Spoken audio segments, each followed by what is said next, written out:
का स्वागत है हमारे करंट अफेयर्स के सेशन में। आज हम यहाँ डिस्कस करेंगे आपके लिए कुछ important current affairs with some important MCQs. Start करते हैं हम आज का सेशन। हमारा आज का पहला क्वेश्चन है, who has been appointed as the 41st national president of FICCI ladies organisation recently? Option 1 Sudha Shiv Kumar, option 2 Jayshree Das Verma, option 3 Sadanand Vasant and option 4 Shivam Sharma. इसका आंसर हो जाएगा ऑप्शन 2 जयश्री दास वर्मा।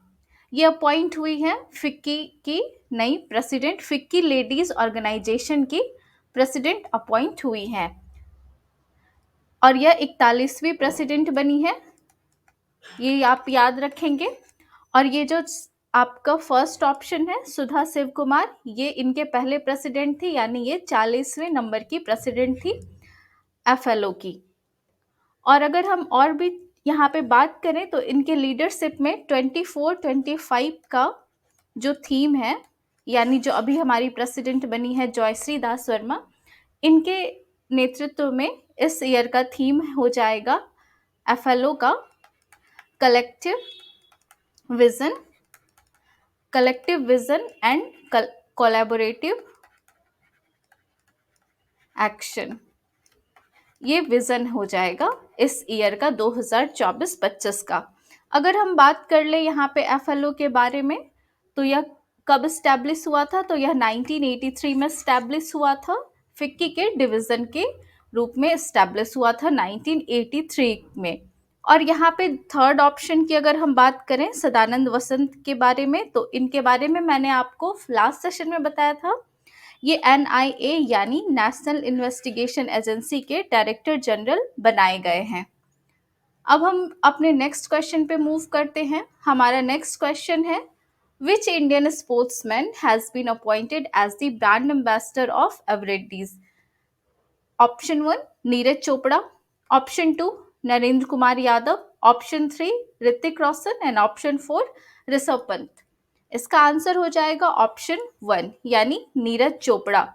नीरज चोपड़ा को एवरेडी इंडस्ट्रीज इंडिया लिमिटेड द्वारा रिसेंटली इनका ब्रांड एम्बेसडर, नया ब्रांड एम्बेसडर बनाया गया है।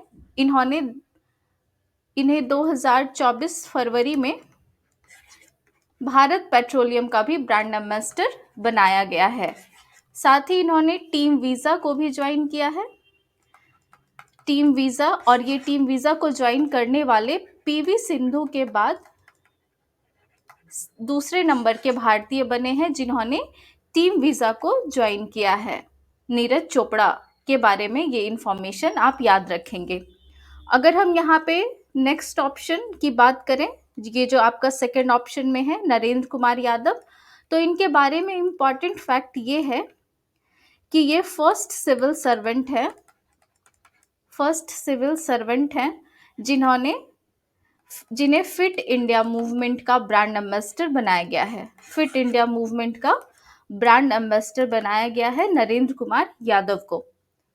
और ये जो आपके ऋतिक रोशन है थर्ड ऑप्शन, इनके बारे में इम्पॉर्टेंट है, ये recently RuPay prime volleyball league के थर्ड जो होने वाला है थर्ड सीजन, उसके ब्रांड एम्बेसडर बनाए गए हैं। तो ये चीज़ें आप याद रखेंगे। नेक्स्ट हम अपना क्वेश्चन देखते हैं, with reference to Katchatheevu consider the following statements. Katchatheevu is about 33 kilometers from the Indian coast and is some 62 kilometers southwest of Jaffna at the northern tip of Sri Lanka and 24 kilometers away from Sri Lanka's inhabited Delft Island. And second statement है, in the early medieval period it was controlled by the Jaffna kingdom of Sri Lanka. इस दोनों statement के regarding आपको बताना है which of the above statements are correct. Option only 1, only 2, both 1 and 2 and neither 1 and 2। तो इसका जो statement है, अगर हम बात करें दोनों स्टेटमेंट इसका करेक्ट है, यानी इसका आंसर हो जाएगा ऑप्शन सी, बोथ 1 and 2। इसके बोथ स्टेटमेंट्स ट्रू हैं, यानी ये जो है 33 किलोमीटर इंडियन कोस्ट से है एंड 62 किलोमीटर साउथ वेस्ट है जाफना के, और ये श्रीलंका के डेल्फ्स आइलैंड से 24 किलोमीटर अवे है। इसे हम एक बार मैप में देख लेते हैं। ये रहा आपका मैप। यहाँ पे है आपका कच्छातीवु आइलैंड, और ये इंडिया से आपने अभी जस्ट देखा 33 किलोमीटर लगभग दूर है। और ये रहा आपका जाफना श्रीलंका का, और ये डेल्फ्स आइलैंड ये भी श्रीलंका का है। इससे कितना, डेल्फ्स आइलैंड से कितनी दूर था, तो यह 24 किलोमीटर था अवे फ्रॉम श्रीलंका डेल्फ्स आइलैंड, और जाफना से 62 किलोमीटर साउथ वेस्ट है। ये रहा आपका जाफना इधर, और यहाँ पे ये रहा कच्छातीवु आइलैंड। और इसके बारे में अगर हम कुछ इन्फॉर्मेशन देख लें तो आपको पता है ये 285 एकड़ का है ये आइलैंड, और ये इंडियन कोस्ट से 33 किलोमीटर है, जस्ट अभी हमने इसे जाना। और ये 14th सेंचुरी में वॉल्केनिक एरप्शन के थ्रू फॉर्म हुआ था। और अगर इसकी बात करें तो अर्ली मेडाइवल पीरियड में यह श्रीलंका के जाफना किंगडम के कंट्रोल में था, जो हमारा सेकंड स्टेटमेंट था। In the early medieval period it was controlled by Jaffna kingdom of Sri Lanka. And next इसका है, यह जो आइलैंड है इसके बाद 17th सेंचुरी में यह तमिलनाडु के रामनाथपुरम के रामनाथ जमींदारी का इस पे कंट्रोल था, इस आइलैंड पे।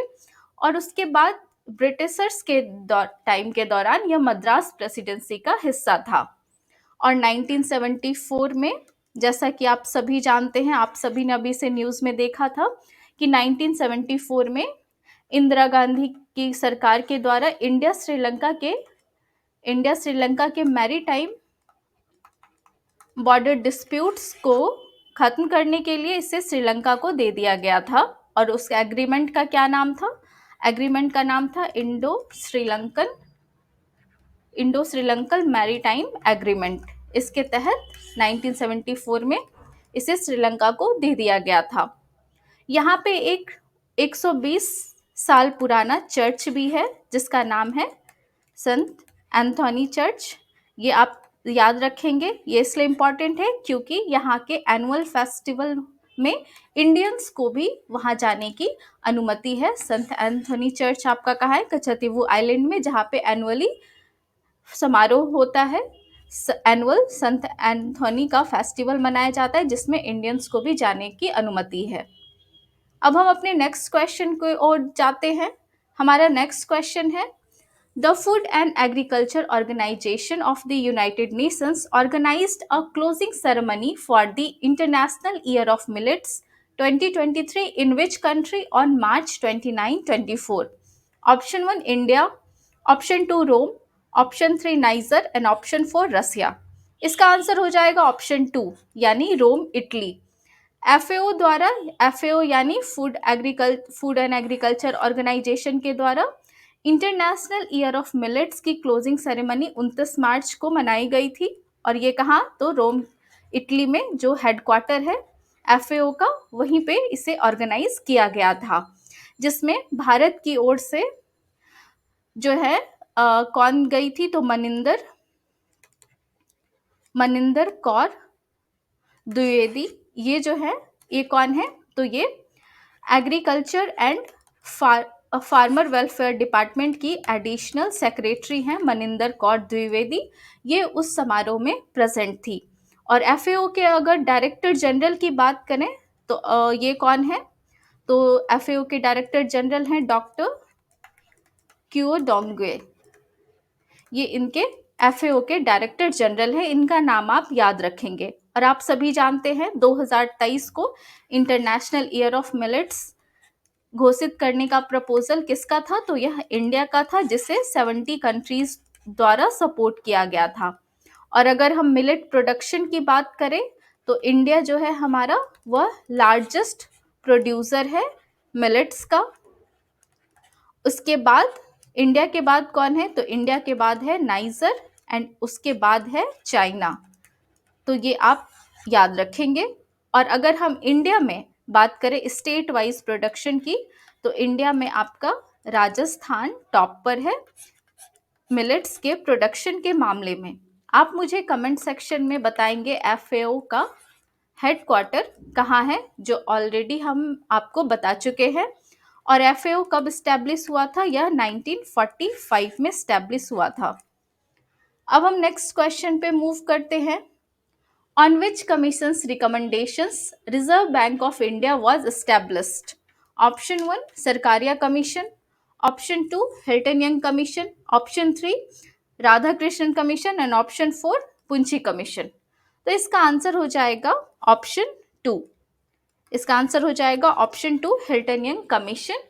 फर्स्ट ऑप्शन की बात करें सरकारिया कमीशन, तो यह 1983 में बना था, जो सेंटर स्टेट रिलेशंस पे के लिए सेटअप किया गया था। और ये जो आपका हिल्टन यंग कमीशन है, इसके बारे में जान लें, आरबीआई के बारे में जान लें। तो आरबीआई जो है इसे हिल्टन यंग कमीशन के रिकमेंडेशंस पर इसे फॉर्म किया गया था। तो इसे कब फॉर्म किया गया था? इसे 1 अप्रैल 1935 को इसे स्टैब्लिश किया गया था आरबीआई को। और अभी इसके यह 90 ईयर्स में प्रवेश किया है, इसलिए ये इम्पॉर्टेंट हो जाता है। और इसी क्योंकि 90 ईयर्स के सेलिब्रेशन को सेलिब्रेट करने के लिए प्रधानमंत्री जी द्वारा एक स्मारक सिक्का भी जारी किया गया है। और ये कब जारी किया गया है? तो 1 अप्रैल 2024 को इसके फाउंडेशन डे के अवसर पर इसे स्मारक सिक्का जारी किया गया है। और ये जो आरबीआई आपका फॉर्म हुआ है 1935 में, तो ये कौन से एक्ट के तहत? तो ये reserve bank of India RBI act 1934 के तहत ये स्टैब्लिश हुआ है। और अगर इसके हेडक्वार्टर की बात करें तो इनिशियली इसका हेडक्वार्टर यानी इनिशियल डेज में इसका हेडक्वार्टर मुंबई नहीं था, इसका हेडक्वार्टर पहले कोलकाता था, जो बाद में मूव किया गया 1937 में मूव किया गया मुंबई। तो ये आप याद रखेंगे 1937 में आरबीआई के हेडक्वार्टर को मुंबई मूव किया गया। और इनके हम गवर्नर्स की बात करें तो फर्स्ट गवर्नर कौन थे आरबीआई के? तो फर्स्ट गवर्नर थे सर ऑसबॉर्न स्मिथ, ये थे हमारे आरबीआई के फर्स्ट गवर्नर। और अगर हम इंडियन गवर्नर की बात करें, आरबीआई के फर्स्ट इंडियन गवर्नर वह कौन थे? तो वह थे सर सीडी देशमुख, ये थे हमारे फर्स्ट इंडियन गवर्नर आरबीआई के। आप मुझे कमेंट सेक्शन में हमारे आरबीआई के प्रेजेंट जो हमारे गवर्नर हैं, जो हमारे रिसेंटली गवर्नर है आरबीआई के, उनका नाम बताएंगे, जो अभी आरबीआई के 25th गवर्नर हैं। आप इनका नाम मुझे कमेंट सेक्शन में ज़रूर बताएंगे। इसके साथ ही हम आज का सेशन यहाँ पे एंड करते हैं। आपसे मिलते हैं हम अगले सेशन में, तब तक आप लोग पढ़ते रहिए। धन्यवाद।